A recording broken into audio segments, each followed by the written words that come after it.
statistics show that 95% of the people that actually made a New Year's resolution have already broken it by today. And that's if you even made a resolution. Now, if you're the exception to that, I'm thrilled for you, and I support you, and I say keep rocking it. But if you've missed, maybe I could drop you a quick little message or two here that can help you not only recover, but get way beyond just making some New Year's resolution and make some real lasting change in your life. Most people don't even make a resolution anymore. Why? Because they've made them for years and years and years, and they know they're not going to follow through. So after a while, who wants to disappoint yourself? Who wants to be upset with yourself? Why even bother to set a new standard for this year? You know it's going to be the same as last year. If you're the kind of person watching this right now, and you've actually opened this email and you haven't shut me off already, then obviously that's not you. So the question is, what is it that makes us even want to make a resolution? It's an interesting question. Why is it at the beginning of the year we have this tradition, but it goes beyond tradition. It's something inside of us that makes us want to make things better. Here's the big challenge of life. You can have more than you've got because you can become more than you are. And of course, the other side of the coin reads, unless you change how you are, you'll always have what you got. Somebody once said, if you took all the money in the world, divided it up equally among everybody, it would soon all be back in the same pockets. Success is something you attract, not something you pursue. So instead of going after it, you work on yourself. Personal development. Of all the assignments Mr. Shope gave me at age 25, this was probably the most difficult. I think it's an unending challenge to see what you can become. The major key to your better future is you. Major key to your better future is you. Transfer this to a card or something where you can put it up where you can see it every day. This is a good phrase just to glance at, to keep in mind as you're putting the day together. If you'll just let this talk to you during the day, I found it to be tremendously helpful.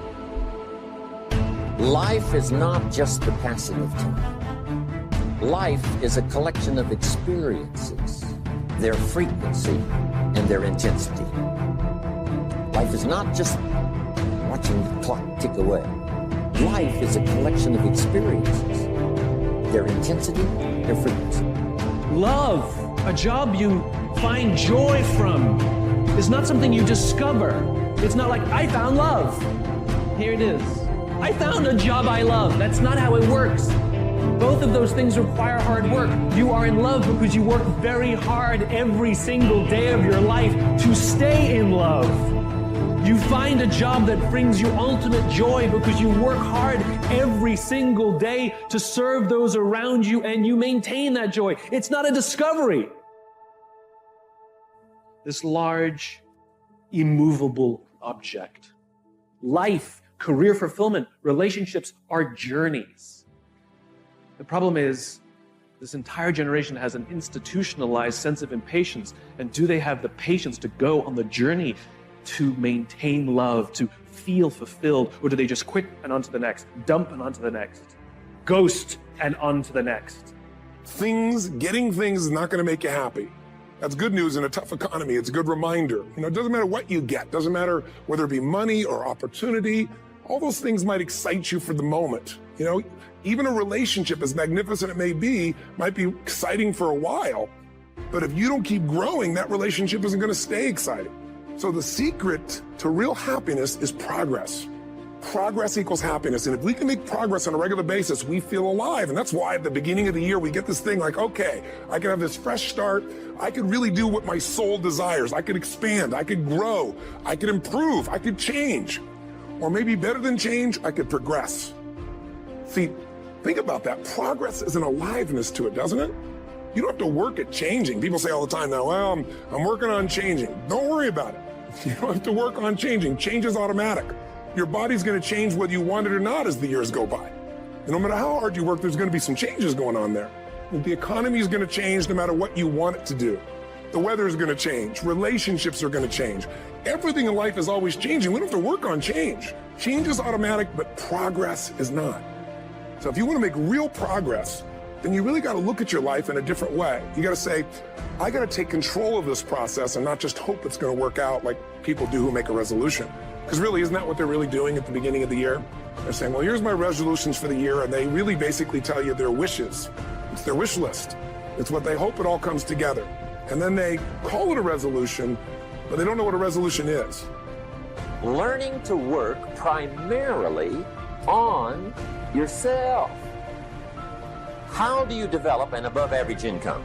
And the answer is, become an above average person. Some people want to be successful, they don't even work on their handshake. They let it slide, they don't understand. Develop an above average excitement. Develop an above average intensity to win. See, that'll change everything. If you want to be wealthy and happy the rest of your life, just learn this lesson well. Learn to work harder on yourself than you do on your job. For things to change for you, you've got to change. Otherwise, it isn't going to change. Everybody wants to be successful, and everybody wants to be happy. But I'm going to tell you what you're going to have to do. You got to change your mindset. If you want to be successful, you got to change your mind, and you're going to have some faith. And what that means is you have to give up all blaming, all looking out at the world and saying, well, if the world were different, then I would be better off. So basically, we are responsible to change our behavior until we get the outcomes we want. When you resolve something, to have a resolution is to resolve it. When you resolve, this is how it's going to be. That's when you cut off any possibility except the thing you've committed to. It's like the old adage, if you want to take the island, you burn the boats. Because when you burn those boats, there's no going back. You're going to find a way to make things work. And most people, they're stating what they hope will come together. And if it doesn't happen, then they're disappointed, but they're not too disappointed because they're not too vested. What does it take to successfully create a lasting change in your life? To not only have a New Year's resolution you follow through on, but really have a lasting change? Well, the first step for lasting change is very much like making a New Year's resolution. Fundamentally, it's the same. The first step is you got to have a vision for what it is you really, truly want. Not what you think you want or what you should have. I mean, what are most people's New Year's resolutions? I'm going to stop eating sugar. I'm going to stop smoking. I'm going to lose 10 pounds. Problem with that is it's not very inspiring for most people. It's not telling you what you're going to get. It's only what you're not going to do. And it's kind of hard to have you move forward with that. A vision is about what you're here to create. A vision that really works is one that excites you. If you say, well, my resolution, my goal, my outcome for this month, this week, this year is to lose X number of pounds, that's okay, but it's not very compelling. It has to be a compelling vision. It's got to have something that has the power to pull you, not something you have to push yourself to do. God didn't bring you in this world to be average. God didn't bring you in this world to wake up and die one day and just be another person that lived and died and didn't do anything significant in this world. You're still alive. So therefore, God is not done with you. You're still here. God has a plan for your life. God has things in mind for you beyond anything you could ever imagine. You know what I discovered? When you're working at your dream, somebody said the harder the battle, the sweeter the victory. Oh, it's sweet to you. It's good to you. Why? See, when it's hard and there's a struggle, see, what you become in the process is more important than the dream. That's far more important. The kind of person you become, the character that you build, the courage that you develop, the faith that you're manifesting. Oh, it's something that you get up in the morning, you look yourself in the mirror, you're a different kind of person. You walk with a different kind of spirit. People know that you know what life is, that you have embraced life. You knew it was hard, but you did it hard. Key phrase: self-protection leads to mediocrity. Self-service leads to fortune.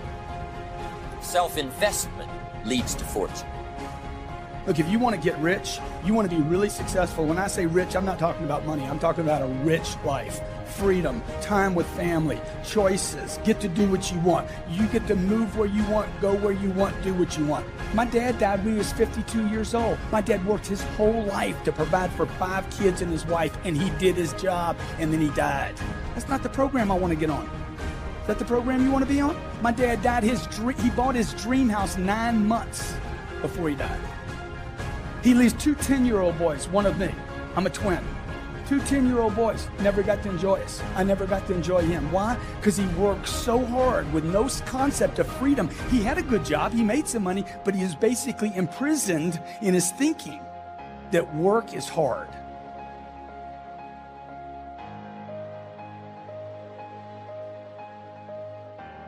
I want you to focus on you. Sometimes you can get caught up in the distractions of life that you forget the main thing, and that is taking care of you.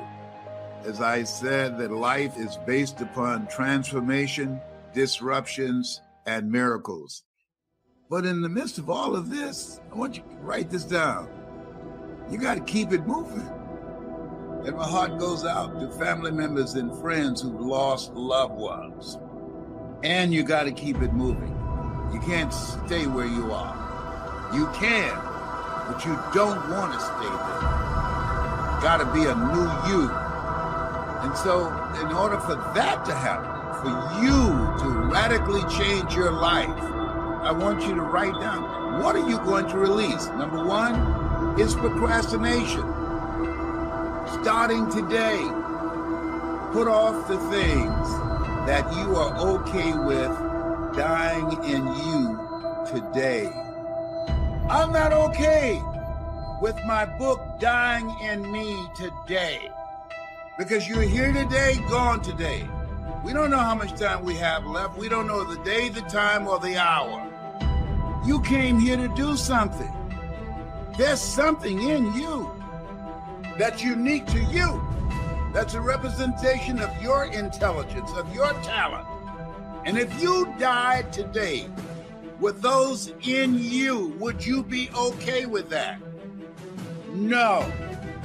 I want you to write down the things that you would not be okay if those things died in you. Once you write them down, put down an action step. What are you going to start today? I dare you to decide to be on top of your life, to live intentionally, to put off that gift that's in you that God put in you. Just start. A journey on 1,000 miles begins with a single step.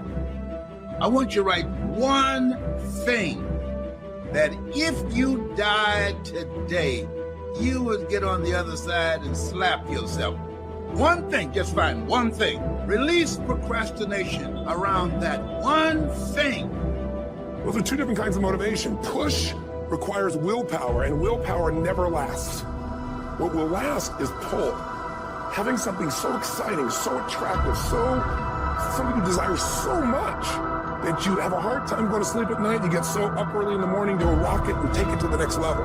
That's what you're looking to create. And that isn't easy to get. But one of the reasons we do seminars and events, we say, why do that? Why not just read a book or something? Is because when you get in an environment where you're with people that are being put in a peak state, like when you're going to a sporting event, if you watch a sporting event at home, it might have a certain level of excitement. But when you're in a stadium with 50,000 people, suddenly it has a whole different level of intensity when we feel that. And the bottom line of our follow-through comes down to our emotional intensity.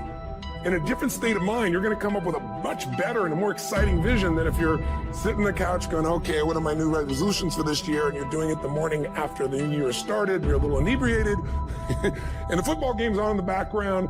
Probably not going to have the power of focus there. Probably not going to have the power of the energy to create something that's going to pull you for this year. And you got to do that.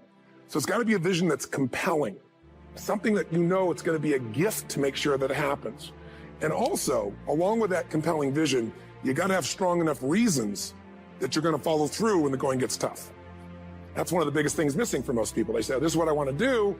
It's not very exciting. It's not very compelling. But most importantly, they don't have strong enough reasons to push themselves through what's going to be necessary to get that dream, to get that goal when the inevitable challenges come up, when you're starving, hungry, and you're trying to go on a diet, right? When you got no time and you're stressed out and you haven't worked out still, and that's what you're supposed to do. When the economy gets tight and what you thought you're going to do doesn't work, and so you give up on the goal instead of finding another way to get there. You don't let the fear take you over if you've got strong enough reasons. Those reasons can be positive, or those reasons can also be negative. They can be, if I don't do this, this is going to cost me. And if I do this, this is what I'm going to gain in my life. Reasons come first, answers come second. If you get a compelling vision and you got strong enough reasons that will push you through the tough times, you're going to do things other people don't do. Instead of collapsing, even if you get off target, you won't go, oh, I blew it. You'll get right back on target, make the change, make things happen. And I know you've done this in many areas of your life. Just think about it again. I'm not teaching you something really new here today. I just want to remind you of what your soul knows. You got to change, you got to improve, and you got to go through a simple process fundamentally to make that progress. First step, vision that's compelling. Second step, make sure that there's strong enough reasons to follow through. Third step, you got to review it and feel it every day. I mean, anything. Have you ever had this happen in your life? Has there been anything in your life that you've ever wanted so badly? You were so desirous of it. You had such a hunger for it that you couldn't stop thinking about it. Could have been a career move, could have been when you were a kid, a car, it could have been a relationship, it could have been anything, but you were obsessed. You wanted to make this happen. You wanted to attract this to your life. You just wanted something. And you didn't even know how to get it. But it was so compelling to you. You kept thinking about it every day, envisioning it, imagining it, feeling it. And then stuff happened. And suddenly you started to attract people or situations to your life, and it just came together. Like, you didn't even have a total plan. It was just that it was so a part of your focus with so much intensity and emotion so often that it sensitized you to notice anything that could get you there. When we start questioning ourselves, we're instilling doubt in our brains, and especially in our subconscious, that is keeping us from going full force towards the goal. Is it easier to go towards a goal that you know 100% you're going to achieve and pour all your energy into it? Or is it easier for you to pull back and not put all your energy into it and all your resources and all your time and all your knowledge because you think it might not happen because there's a slight doubt? People that say they have dreams or want to open a business or want to do something differently than what they're now doing, they don't like their jobs, they're unhappy, they're unfulfilled. People who say they want to improve their income level, look at how they spend their time. Commitment shows up in your life in what you do. There's no easy way around it. No matter how talented you are, your talent is going to fail you if you're not skilled. You know, if you don't study, if you don't work really hard and dedicate yourself to being better every single day. I love the process. I love the thought of working for what I want. And I firmly believe you're never supposed to wish for it more than you're willing to work for it. Your expectations never supposed to exceed your efforts. But a lot of people, they wish, and they're not willing to work. And the great thing about life has a funny way of testing all of us and seeing how bad we really want what it is that we say we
I've never really viewed myself as particularly talented. Where I excel is ridiculous, sickening work ethic. You know, while the other guy's sleeping, I'm working. While the other guy's eating, I'm working.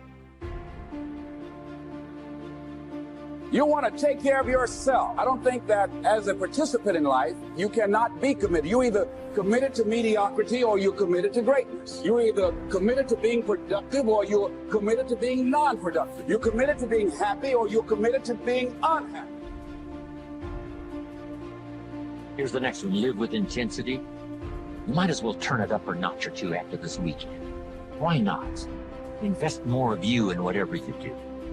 Be a little stronger, be a little wiser, step up your vitality, contribution. Put everything you got into everything you do, and then ask for more vitality and more strength and more vigor, more heart, more soul. No one can make you do or not do what you said you're gonna do. Tell yourself every morning, I'm gonna stick to this, I'm gonna do this, I'm gonna strive for this goal. I'm not looking forward to December. I'm not looking over the whole year. I'm focused on today.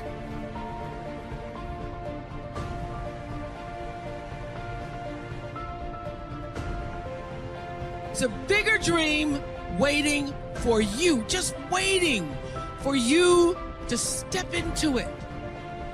To step into it. Your life is big.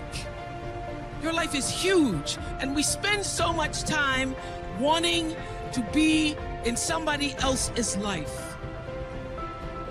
And you don't get honored, you don't get revered, you don't get celebrating wanting what somebody else has, because that which created you, divine intelligence that dreamed you from before your ancestors ever knew they would become your ancestors, that which dreamed the seed of you, wants you to know how special, how wondrous, how mysterious, how complex, how glorious, how phenomenal you are. And you get no credit messing in somebody else's territory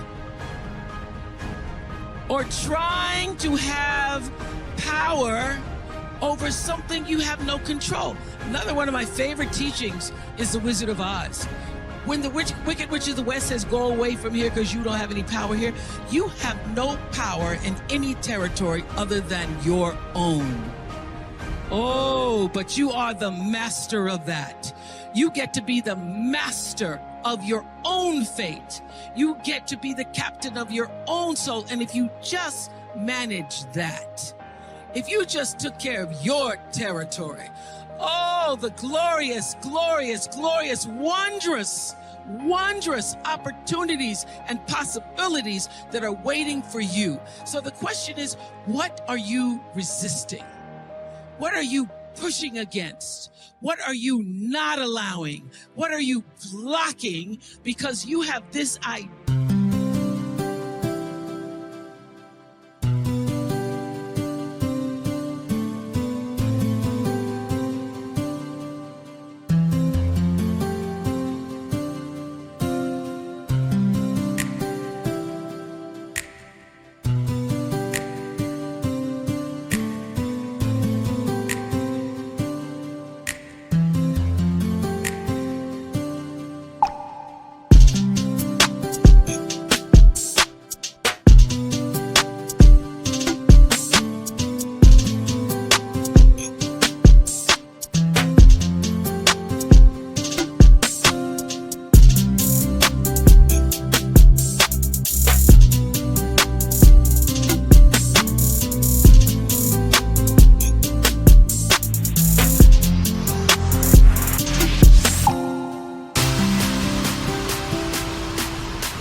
of who and what you're supposed to be, instead of leaning into the dream that's already been created and waiting for you. It's waiting for you.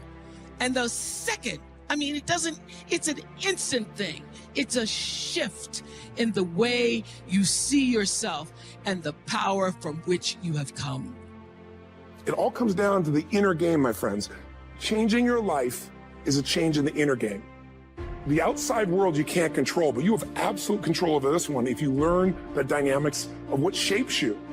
And identity is one of those simple, clear, fundamental basics that if you start to shift it, everything else will shift in your life as well. Some people, by the way, have to have more than enough money to do what they want, when they want, where they want, with whomever they want, contribute the way they want. And if that's their must, they find a way. I know that sounds overly simplistic, but it's true. Now, somebody once said you can take all the money in the world out of the hands of everybody, out of all the wealthy people in the world who are really successful, give it to other people. It wouldn't take too long. Those people would have it back in their hands. It's not because they're manipulative. It's because they have a standard. Some are manipulative, don't get me wrong, but they've got a standard of what they're going to find a way to make happen. I'm just simply saying to you, take those 3 magic words and live them. Raise your standard. And if you really want to do it, then I'll tell you the most important secret. Have you ever done this?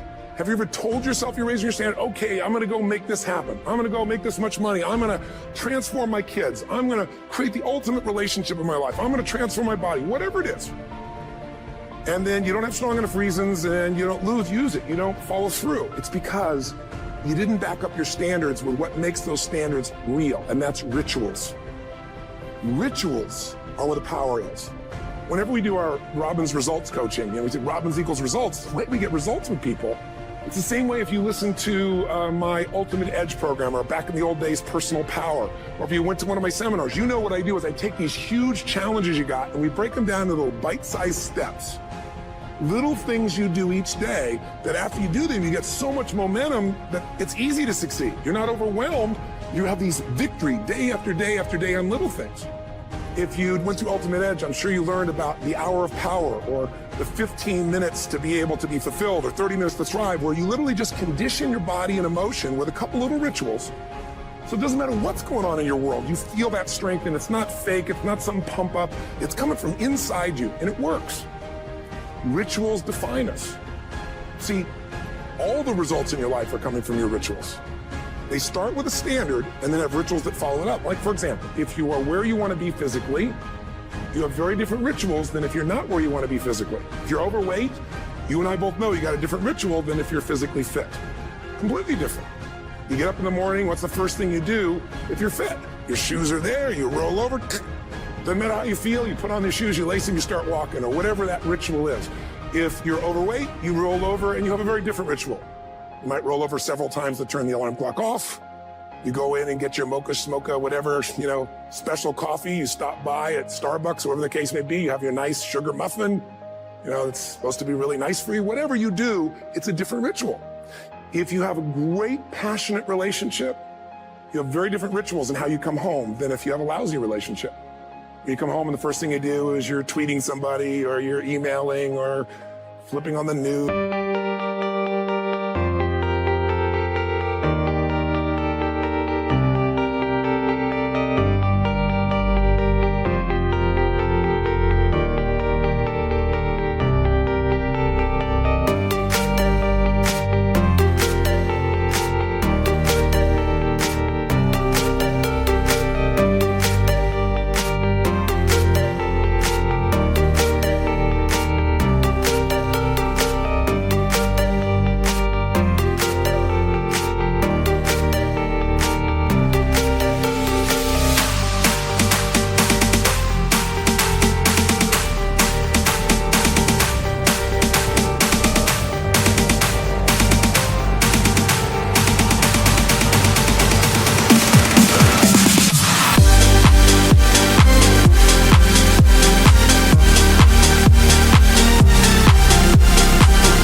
or you don't even come home.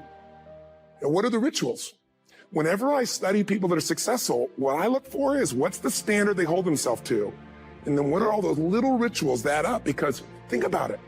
Success and failure are not giant events. They don't just show up. You don't just suddenly become successful or suddenly have this cataclysmic event that makes you fail. It may look that way, but failure comes from all the little things. It's failure to make the call. It's failure to check the books. It's failure to say, I'm sorry. It's failure to push yourself to do things physically that you don't want to do. And all those little failures day after day come together until one day some cataclysmic event happens and you blame that. That event happened because you missed all the little stuff. Do you agree with me? And success, by the way, is not some overnight event. It's all these little things. Success is having a vision. Success is making it compelling. Success is really seeing it, feeling it every day with strong enough reasons. Success is feeling the sense that I'm here to grow and I'm here to give something to the world more than just myself. Success is caring about other people. Success is calling and saying, I love you in the middle of the day for no damn reason. Or sending a note. That'll change your relationship. Have a ritual of something funny, playful, or a surprise you do. How many relationships are dead today because they have no surprise rituals anymore? You need to have some rituals, some cool things you do that nobody else does that gives you a better life than anybody else has. I'm certain that part of the reason why people let goal setting slide is because it is a lot of work. As I said, you'll be constantly revising your lists of short-range and long-range goals, rearranging them, refining them, redesigning them, establishing different priorities, adding new goals, perhaps deleting others. It's interesting that so many people work hard on their jobs, but they don't work hard on their futures. They let that slide. Some people live such mediocre lives that at the end of the day, they don't know whether they're winning or losing. They just go through life with their fingers crossed. I know most people don't make definite plans, but don't let that be you. The guy says, well, you work where I work, but the time you get home, it's late. You've got to have a bite to eat, watch a little TV, and get to bed. You can't sit up half of the night and plan. And this is the guy who's behind on his car note. He's a good worker, hard worker, sincere. But I've discovered that you can be sincere and work hard all your life and wind up broke and embarrassed. You've got to be better than a good worker. You've got to be a good planner, a good goal setter. You've heard the old saying, the people who fail to plan are planning to fail. It's true.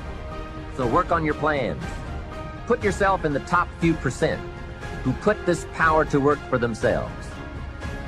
Writing your goals down also shows you are serious. And to do better, you must get serious. The first key to discipline is awareness of the need for and the value of discipline. And especially the discipline to make the changes. What will it take? What must I do? And what must I become to get all I want from my life? The second key is the willingness. More than that, the eagerness to maintain your new discipline deliberately, wisely.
consistently. I'm not competing with somebody else. I'm competing with what I'm capable of. Magic formula. Because most of us lower our standards. Why? Because who you spend time with, my friends, is who you become. One of the biggest reasons I started going to seminars when I was like 17 is I had nobody around me as a great role model. I could read about somebody, but being around people, being in that environment was very different. Finding a way to go to work with someone who lived that standard of life was very different. You get around people with low standards and you compete with it. You don't need to compete with it. It's like, okay. I mean, remember Jerry Springer? I don't know if he's still in the air, but you know, I remember he used to get people on the show and I thought, where would he find these people? And why would people watch? I'll tell you why they watch. They watch these people and go, my life's still pretty darn good compared to that person. Look at them.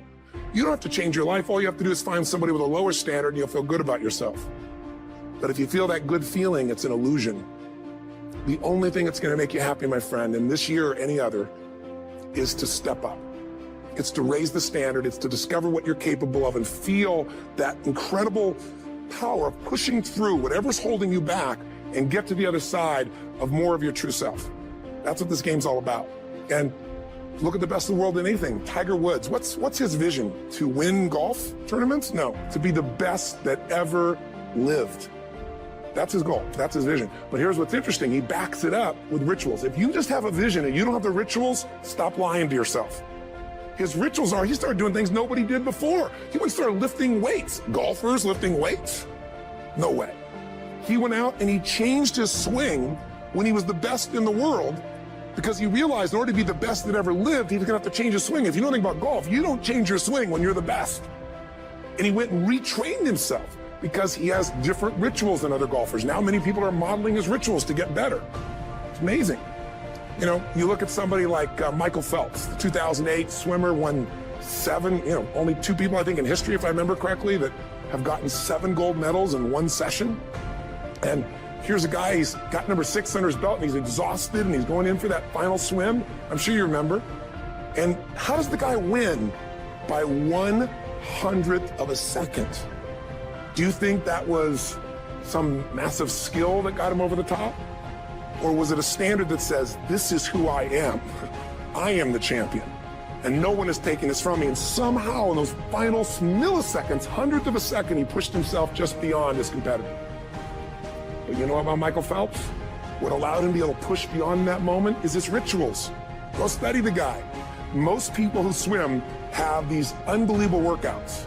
He does 2 and 3 of those workout sessions a day. All the other swimmers in the beginning thought he was insane. You can overtrain, you can't do that, it's not physically possible. But he had a standard and the rituals to back it up.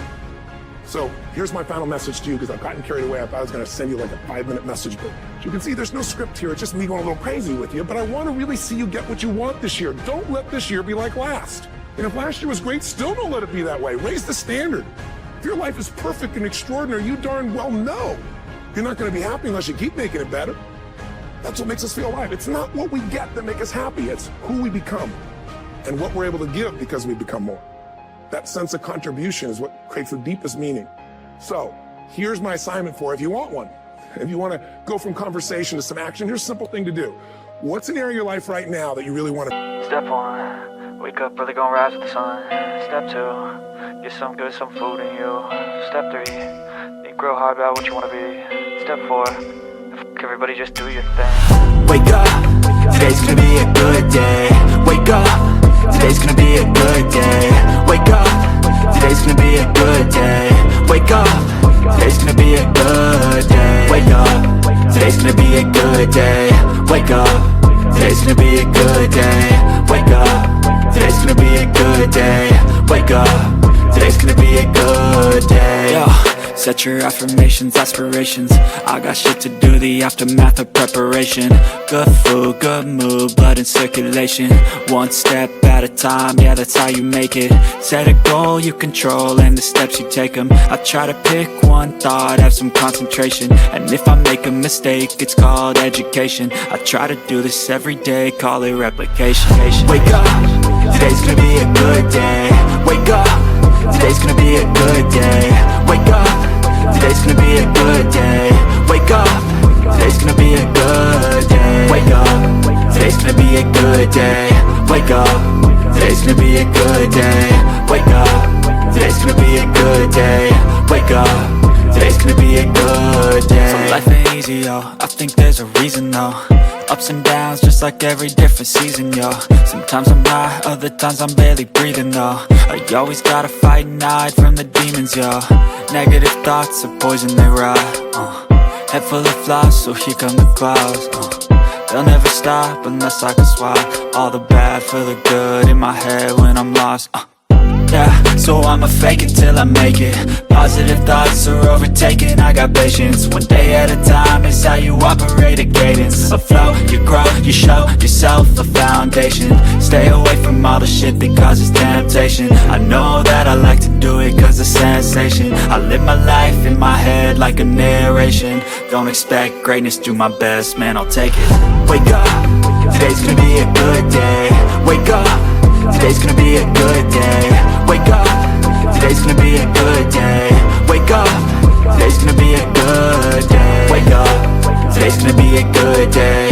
Wake up, today's gonna be a good day. Wake up, today's gonna be a good day. Wake up, today's gonna be a good day. Wake up, really gon' rise to the sun. Step 2, get some good, some food in you. Step 3, think real hard about what you wanna be. Step 4, everybody just do your thing. Improve. What's an area that's important to improve? If your body's great, how about your career? If career's great, how about your relationships? Intimate one especially, or your kids, or your relationship with your creator, spiritual side of your life, or is it your finances? Figure an area that really matters. Decide on that area. Number 1, write down what your life is like in that area right now as specifically as possible. So you might say, well, I'm 13.5 pounds overweight, whatever the weight is, whatever the situation is, or my body fat's like this, or I wake up exhausted in the morning, and you write the truth of where you are right now. So you're real clear. Or I'm not in a relationship. I say I want a relationship, but I'm not in one, and I don't seem to find them. All the good ones seem to be gone is my belief. And I really do want one, but I don't have it. Whatever your definition, or I'm in a relationship, and God, I wish I wasn't in a relationship. I'm planning my escape, wherever you are. Or I have a wonderful relationship, we love each other, but there just isn't enough passion. Just write the truth of where you are. The area you want to change, but write how it is. Achieve greatness in little things. Take on difficulties while they are still easy. Do great things while they are still small. The sage does not attempt anything very big and thus achieves greatness. Greatness comes from being in the moment, here, present, in the now. The sage confronts difficulties, but never experiences them. This is the idea of thinking small. And finally, I'd like to see you change from this thought. Change from seeing yourself as separate to seeing yourself as connected to everyone and everything in the universe. Here's the secret of making it a great year. Every day, serve someone. Every day. Every day add value to people. Every day serve one. Every day live the intentional life of doing for others, sometimes what they cannot do for themselves. And if you will put people first and add value to them and serve them, it becomes absolutely amazing what you and I are going to have and achieve, how we're going to help people, and in return, how it comes back to us. Benjamin Franklin said this: "No one is useless in this world who lightens the burden of someone else." If you're helping someone else lift a load in your life, you become a very useful person. Mahatma Gandhi said that the best way to find yourself is to lose yourself in the service of others. But perhaps on this kind of a theme, my favorite quote is from Albert Schweitzer, who said, "I don't know what your destiny will be, but one thing I do know. The only ones among you who will be really happy are those who have sought and found how to serve." Well, he's right on. The happiest people are not always the most successful people, but they're the ones who serve the best. I've met a lot of unhappy, successful people, haven't you? But I've never met an unhappy person that gave their life of serving and giving and adding value to other people. Martin Luther King Jr. said, everybody can be great because everybody can serve.